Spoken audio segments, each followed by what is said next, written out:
கடந்த 2023 வருஷம் டெஸ்ஸா Hanson Smith அப்படின்ற அமெரிக்காவை சேர்ந்த ஒரு பொண்ணு அக்வாஜெனிக் யூர்டிகாரியா அப்படின்ற ரேரான ஒரு கண்டிஷனால பாதிக்கப்பட்டிருக்காங்க. அதுவும் இவங்களோட தோல்ல தண்ணி பட்டாலே இவங்களுக்கு அலர்ஜி ஆயிரும், நிறைய பாதிப்புகள்லாம் ஏற்படும் அப்படின்னு இந்த ஒரு அதிர்ச்சியான தகவல்லாம் வெளியாச்சு. ஆனா இப்ப கிட்டத்தட்ட அதே மாதிரி எல்லா சோசியல் மீடியாலையும் வைரலா போயிட்டு இருக்கிறது மட்டும் இல்லாம ரொம்பவே அதிர்ச்சியா இருக்க ஒரு விஷயம் என்னன்னா, இங்கிலாந்தோட வேல்ஸ் பகுதியில 25 வயசாகிற ஸ்டேசி ஏஹர்ன் அப்படின்றவங்க வாழ்ந்துட்டு இருக்காங்க. இவங்களோட 3 வயசாகிற பெண் குழந்தையோட பேரு தான் வைண்டர். இந்த பெண் குழந்தை தான் அவங்க வீட்டுல இருக்க சோஃபால இருக்க பஞ்சு, செவுத்துல இருக்க சுண்ணாம்பு, கம்பளின்னு இது எல்லாத்தையும் சாப்பிடுற பழக்கத்தால பாதிக்கப்பட்டிருக்காங்க. அதாவது இந்த குழந்தை பிறந்து 13 மாசம் வரைக்கும் சாதாரணமா வளர்ந்தாலும் அதுக்கப்புறமா இந்த வைண்டர் வித்தியாசமான பொருட்களை சாப்பிடுறத இவங்களோட அம்மா ஸ்டேசி கவனிச்சிருக்காங்க.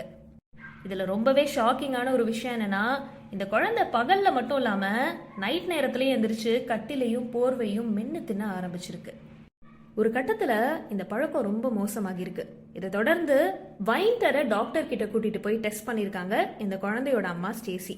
இந்த குழந்தைய டெஸ்ட் பண்ணி பார்த்த டாக்டர்ஸ்லாம் என்ன சொல்லியிருக்காங்கன்னா, இந்த குழந்தை ஆட்டிசம் மற்றும் உணவு அல்லாத பொருட்களை விரும்பி சாப்பிடக்கூடிய பிக்கா அப்படின்ற ரேரான ஒரு நோயால பாதிக்கப்பட்டிருக்காங்க அப்படின்னு தெரிவிச்சிருக்காங்க. அதே நேரத்துல இந்த ஆட்டிசம் குறைபாடு இருக்க குழந்தைங்களுக்கு பிக்கா நோயோட பாதிப்பு பொதுவா ஏற்படலாம் அப்படின்னு தெரிவிச்சிருக்காங்க.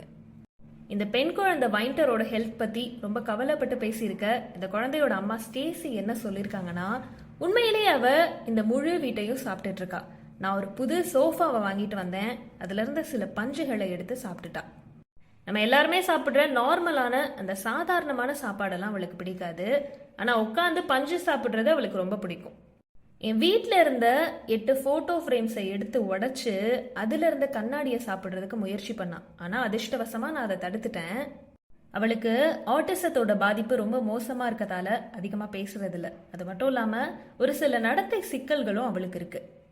இதுல அதிர்ஷ்டவசமா நான் அவளை ரொம்ப உன்னிப்பா கண்காணிச்சுட்டு வர்றதால இது வரைக்கும் அவ காயப்படுத்திக்கிட்டது இல்லை.